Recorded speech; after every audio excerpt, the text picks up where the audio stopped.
পথে যদি আল্লাহকে আল্লাহ বলে মেনে নিতে পারি, দুনিয়ার জমিনে নিমক হারামি অন্যায় থেকে নিজেকে বাঁচাতে পারি।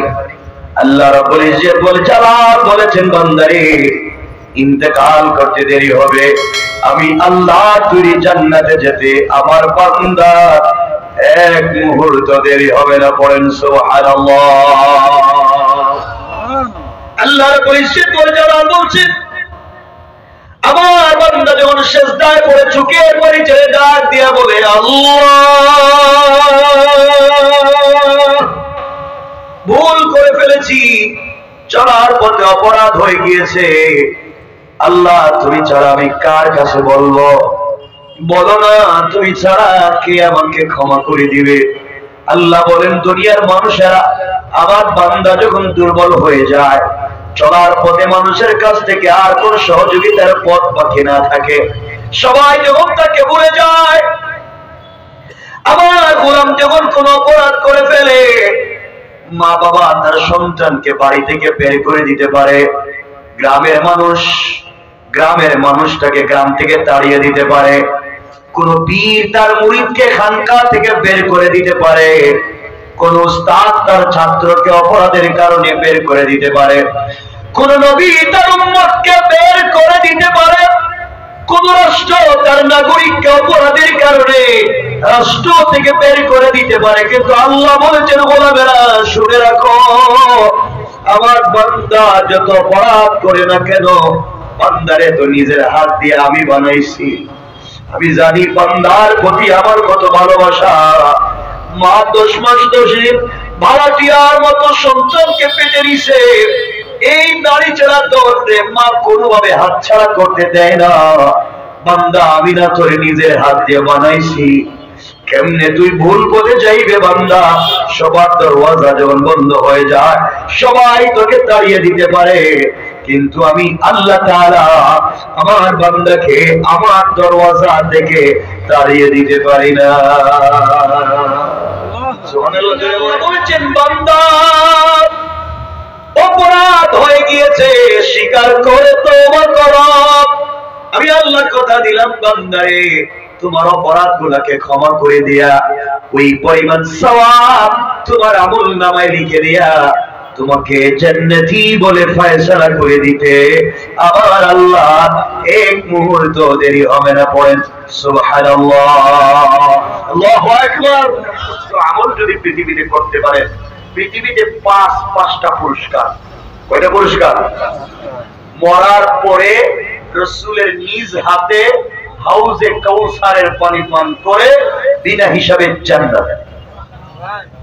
এটা আসতে বললেন, এত মানুষ দূরে পড়ে না সুবহানাল্লাহ। দুনিয়ায় কয়টা? মরার পরে দুনিয়ায় কয়টা? মরার পরে বিনা হিসাবে। আপনারা জান্নাতে যেতে চান? সবাই বলেন চান। সবাই চাই না?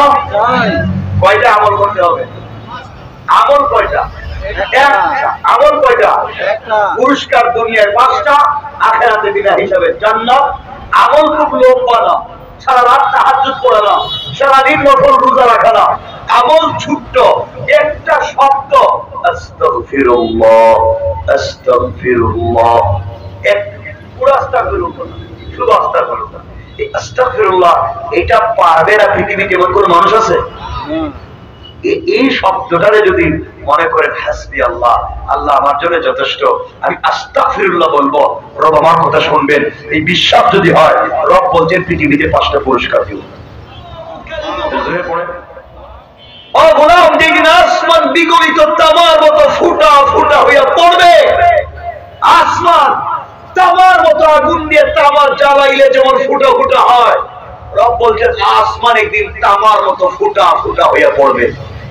ওটা কোন জীবাণু কাল আইন, পাহাড়গুলো রঙিন সুতার মতো উড়ে যাবে। রব বলেছেন ওয়ালা ইয়াসআলু হামিমুন হামিমা, কলিজার টুকরা বন্ধু পর্যন্ত বন্ধুর খবর রাখবে না, রক্তের মানুষ মানুষের খবর রাখবে না, সন্তান বাপের না, বাপ সন্তানের না, স্ত্রী স্বামীর না, স্বামী স্ত্রীর না, কেউ না। বিশ্বাস হয় না? বিশ্বাস হয়? সন্তানদের ভালো মানুষ বানাইবো না নিজে? বলেন আবার, আবার বলেন। নিজে পরিষ্কার একটা কথা মনে রাখবেন, নিজেকে ভালো মানুষ বানানো ফরজ। নিজেকে, এই সূত্রটা শিখে যান, নিজেকে ভালো বানানো বলেন না, আর নিজের সন্তানকে, নিজের পরিবারকে ভালো বানাবার চেষ্টা করা ফরজ। কথা পরিষ্কার? নিজেকে ভালো মানুষ বানাবেন না চেষ্টা করবেন? চেষ্টা করতে তো বলিনি। নিজেকে ভালো মানুষ বানাবো না চেষ্টা করব? আর নিজের পরিবারকে ভালো মানুষ বানাবো না চেষ্টা করব? নিজেকে ভালো মানুষ বানানো ফরজ, পরিবারকে নয়। পরিবারকে চেষ্টা করো। যদি নিজের সন্তানকে ভালো মানুষ বানানো ফরজ হয়, তাইলে নূহ আলাইহিস সালাম জান্নাতে যেতে পারবেন না, কারণ নিজের ছেলেকে নামতে পারেন না।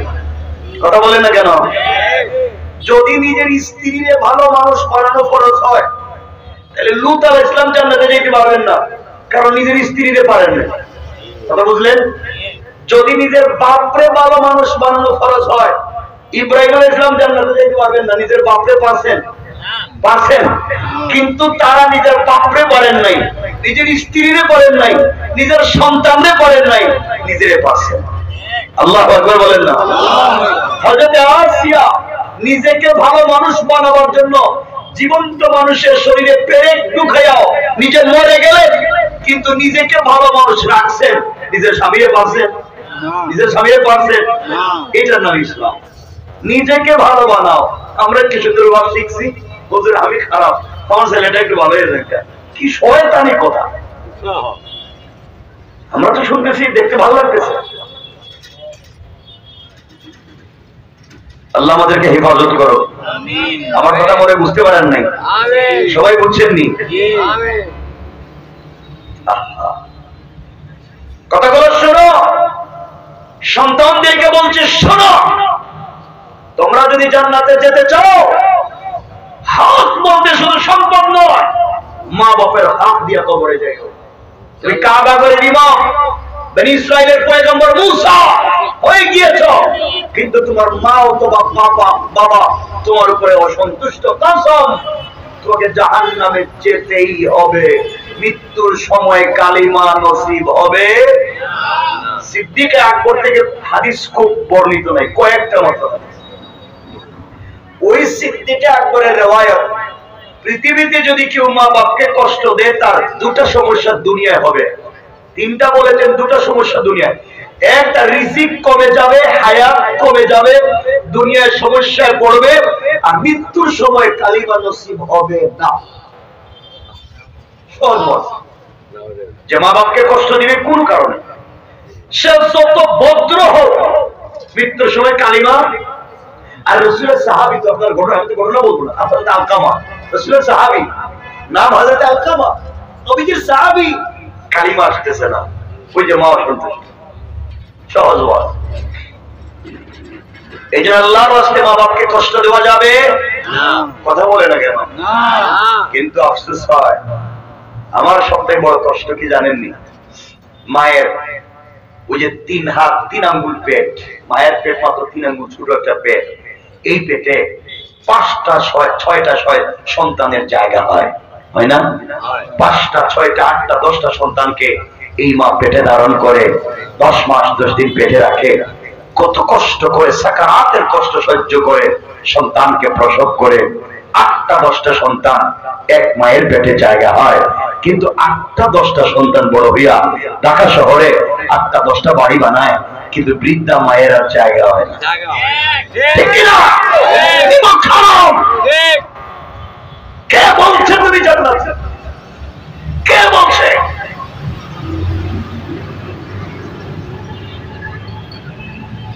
এক বাবা 8টা 10টা সন্তানকে একা লালন পালন করে বড় করে, রাত দিন গাদার মতো কাজ করে, নিজে খাইয়া না খাইয়া সন্তানের স্কুলের ফি দেয়, বড় করে বিয়ে শাদী করে, ঘর বাড়ি বানায়। 8টা 10টা সন্তানকে বাবা পকেট খরচ দিয়া, পড়ার খরচ দিয়া বড় করে, কিন্তু 8টা 10টা সন্তান বড় হইয়া এক বৃদ্ধ বাবার হাত খরচের পয়সা দিতে পারে না। কথা বলে না কেন? দেখবেন ঢাকা শহরে যত মানুষ বেশি রিক্সা চালায়, ভ্যান চালায়, অধিকাংশ বুড়া মানুষ। এদের ছেলে মেয়ে নাই, কান্দে, আফসোস হয়। ওয়াজ তো অনেক লম্বা হয়ে যাবে, কষ্ট দিয়েছেন আপনাদের? আফসোস হয়। শোনো মুসলমানেরা, আপনারা খবর নিবেন, পুরো বাংলাদেশে ঢাকা শহরে একজন মসজিদের ইমাম, মসজিদের খাদেম, মসজিদের মুয়াজ্জিন, মাদ্রাসার শিক্ষক, তার বাপকে আপনি বৃদ্ধাশ্রমে পাবেন না। বলেন না পাবেন? পাবেন পাবেন পাবেন। ওই যেই ছেলেটারে আপনি স্টাবলিশড করেছিলেন, এডুকেটেড করেছিলেন, কোয়ালিফাইড করেছিলেন, খুব বড় করেছিলেন, বড় চেয়ারে বসছে, এখন বাপকে বৃদ্ধাশ্রমে দেয়। কথা বলেন না কেন? বাপের জায়গায় বাসায় হয় না, বাপের জায়গায় বাড়িতে হয় না। সন্তানেরা সব লিখাইয়া বাপের হাত থেকে, সন্তান সব বাপের কাছ থেকে সম্পত্তি নিয়ে বাপের বৃদ্ধাশ্রমে দিয়ে দেয়। নিমা খারাপ। এই যদি করেন আপনি আপনার বাবার সঙ্গে আপনি শুধু দিন গুনতে থাকেন, আপনার সন্তানও আপনার সঙ্গে এর চাইতে জঘন্য ব্যবহার করবে। আমার কথাগুলো আপনারা বুঝতে পারতেছেন? এই যে জওয়ানদেরকে বলছি, ভাই তোমাদের কি লজ্জা হয় না, কষ্ট হয় না যে তোমার ছোট্ট একটা বাচ্চা, স্বামী একটা এক সাইডে, স্ত্রী এক সাইডে, বাচ্চাটার মধ্যখানে শোয়ে, কি আদর, কি আনন্দ, আরে আমার একটা বাচ্চা, কি ভদ্র, কি সুন্দর। তোমার একটা বার চিন্তা হয় না, তুমি যখন এইভাবে বাচ্চা ছিল, তোমার মা বাপ ওইভাবে দুই পাশে শুয়া তোমাকে নিয়ে কত স্বপ্ন দেখেছে, কত আদর ভালোবাসা দিয়েছে। আর নিমক খারাপ, তুমি বড় হয়ে আজকে তোমার সন্তানকে সন্তান বলো, মা বাপকে তুমি দেখতে পারো না, কে জবাব দিবা?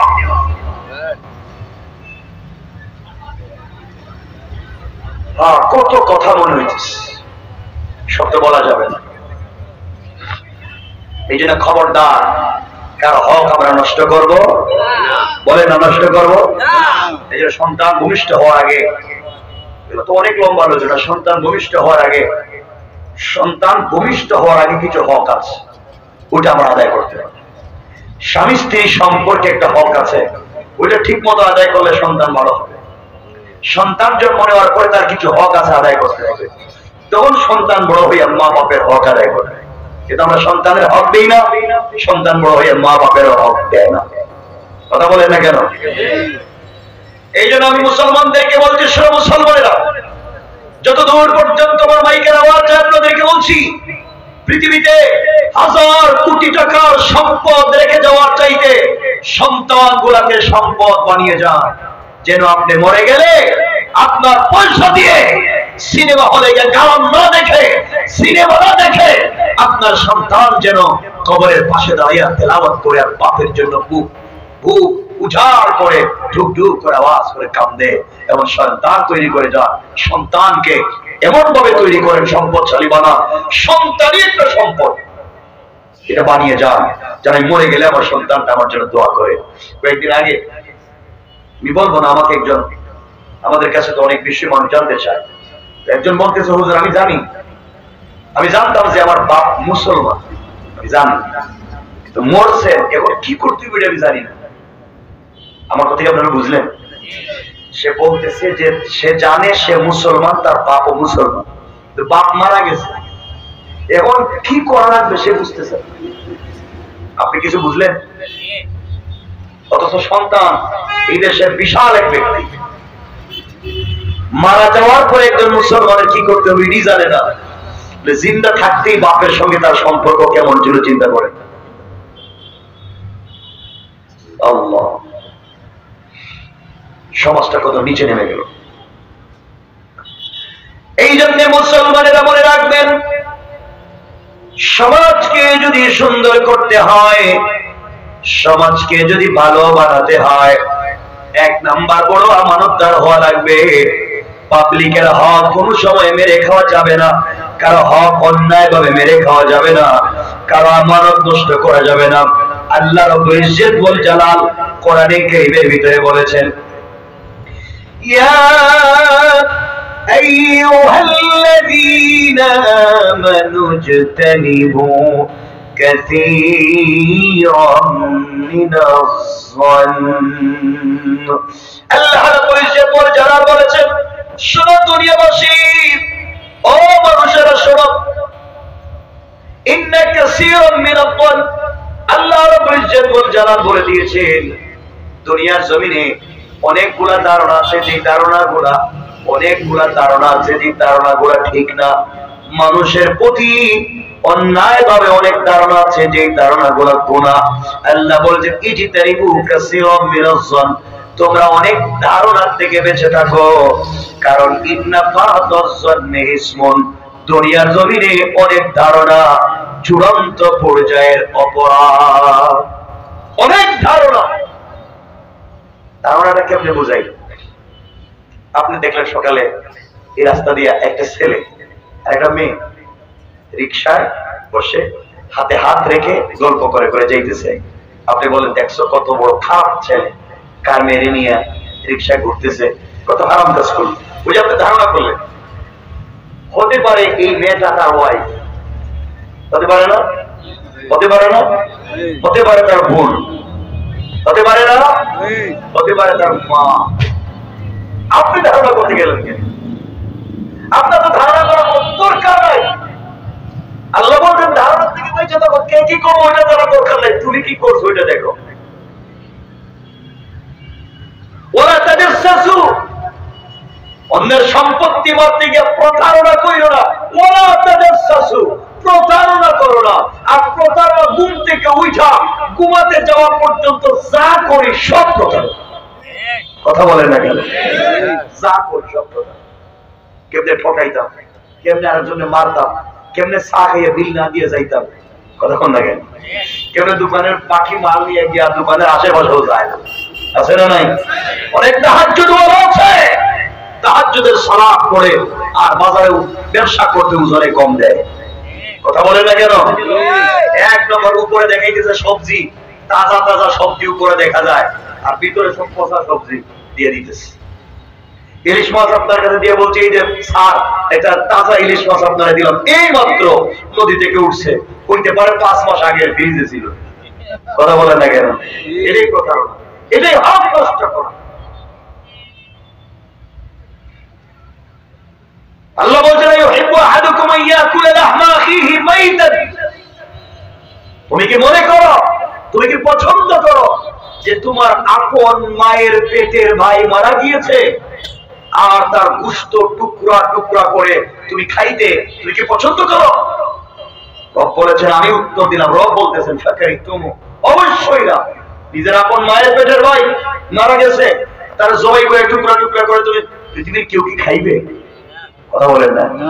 আল্লাহ বলছেন, নিজের মায়ের পেটের ভাই মরে যাওয়ার পরে তার গোশত টুকরা টুকরা করে ভক্ষণ করার চাইতে বড় অপরাধ গীবত করা, শিকায়ত করা, পরনিন্দা করা, চুগলখড়ি করা, আমানত নষ্ট করা, অন্যের হক মাইরা খাওয়া, নিজের ভাইয়ের গোশত খাওয়ার চাইতে বড় অপরাধ। আমার কথা কি বুঝতেছেন আপনারা? কেন এগুলো করেন? রাত দিন তো এগুলোই দিয়ে ব্যস্ত থাকেন।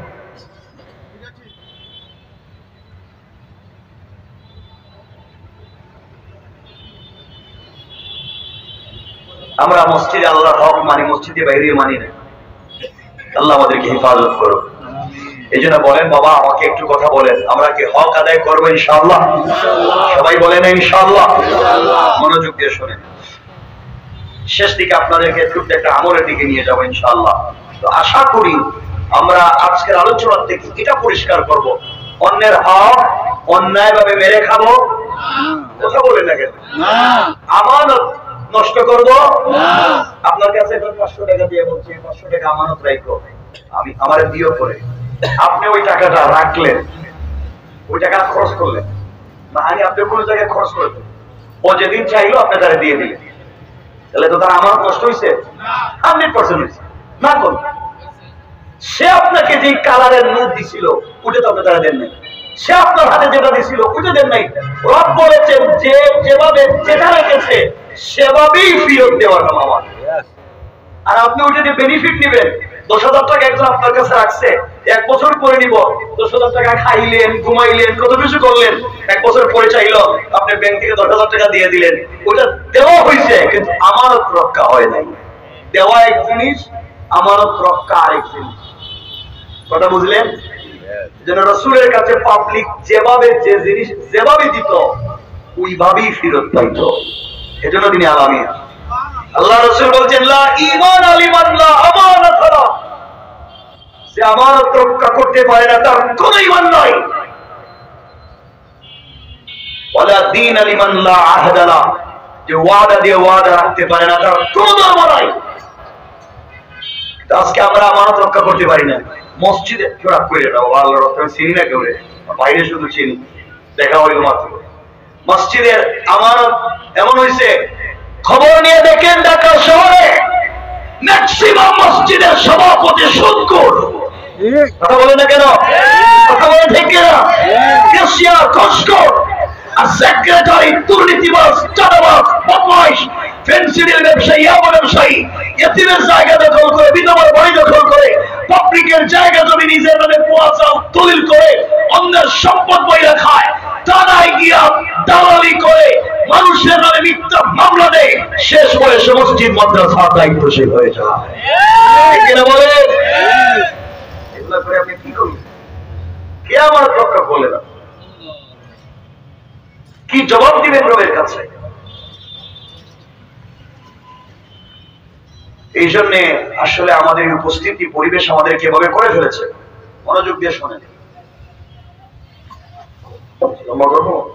লম্বা হয়ে যাচ্ছে তো ভাই, 12টা ভিতরে রেখে দেবো ইনশাআল্লাহ। আপনাদের কষ্ট হচ্ছে কিনা বুঝতেছি না। কারো কষ্ট হইতেছে? একটু এবার হাত তুলে দেখান তো দেখি কার কার কষ্ট হইতেছে। হইতেছে নি ভাই? জন মানুষের কষ্ট হয়নি, বুঝেন নেই। তো যাই হোক, এই যে আমানত, মনে রাখবেন অন্যের হক, এটার চেয়ে বিষাক্ত জিনিস আর নাই পৃথিবীতে।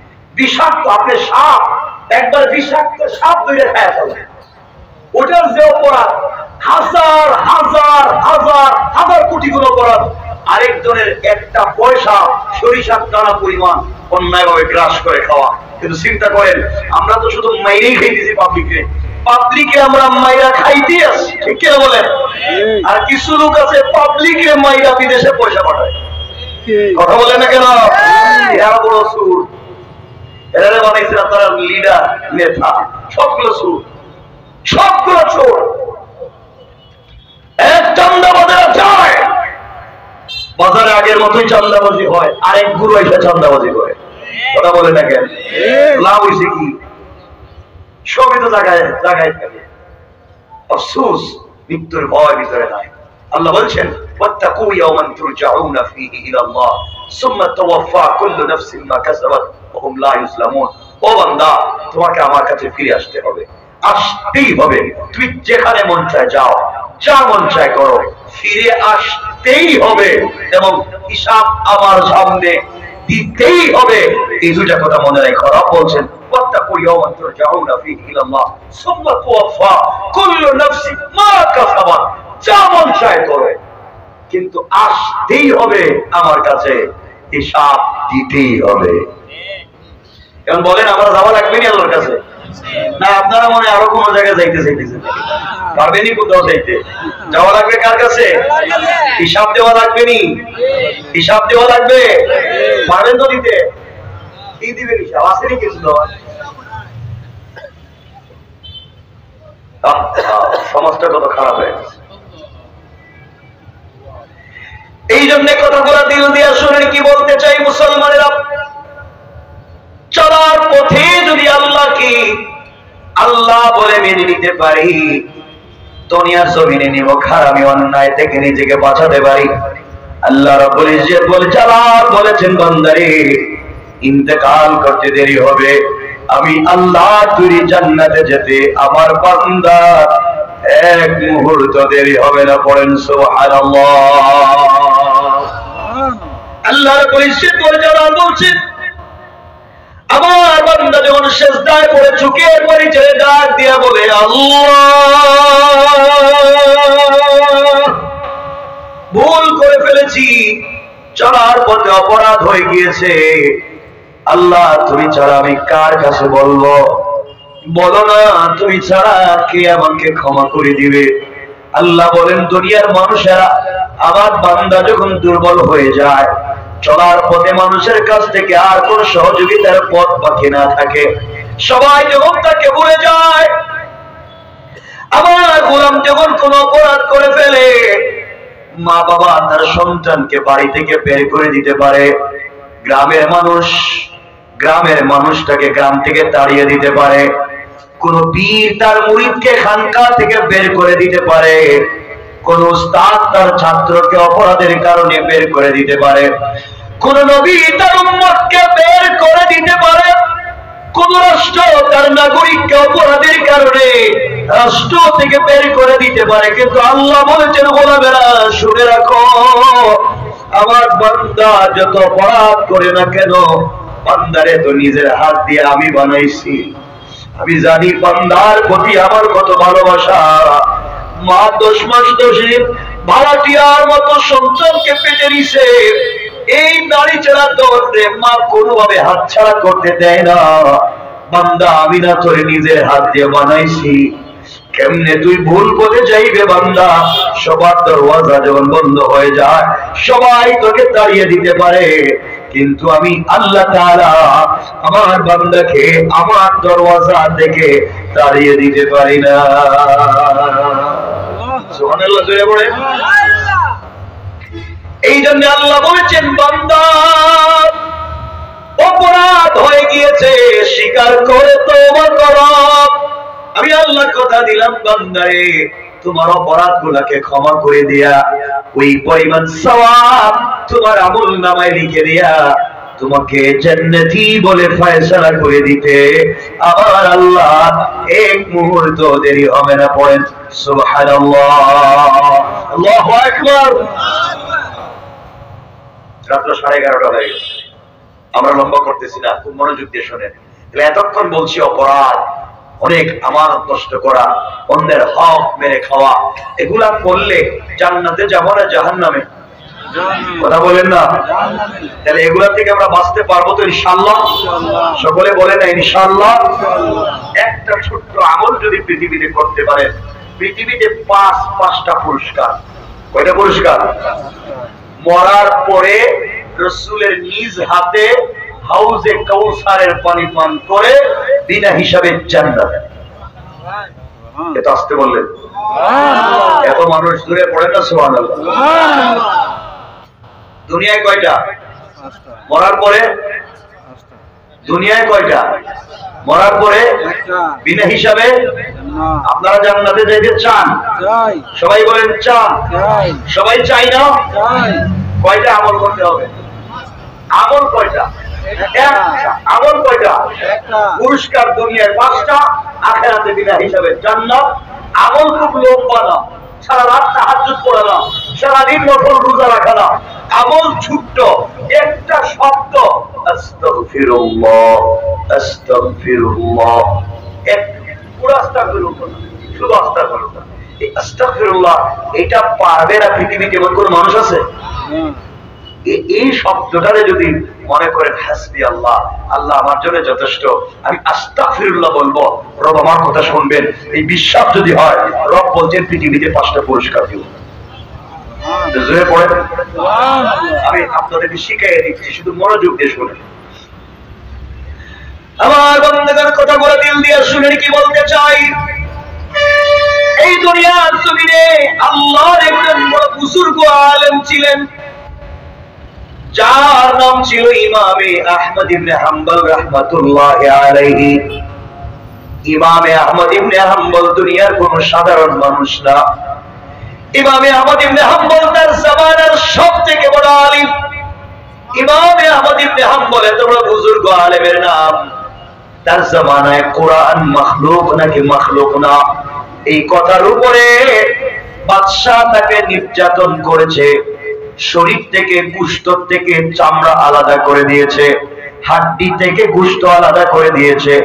জেল গেটে নিজের বৃদ্ধা মাকে দাঁড় করাইয়া ইমামে আহমদ ইবনে হাম্বলকে নির্যাতন করছে।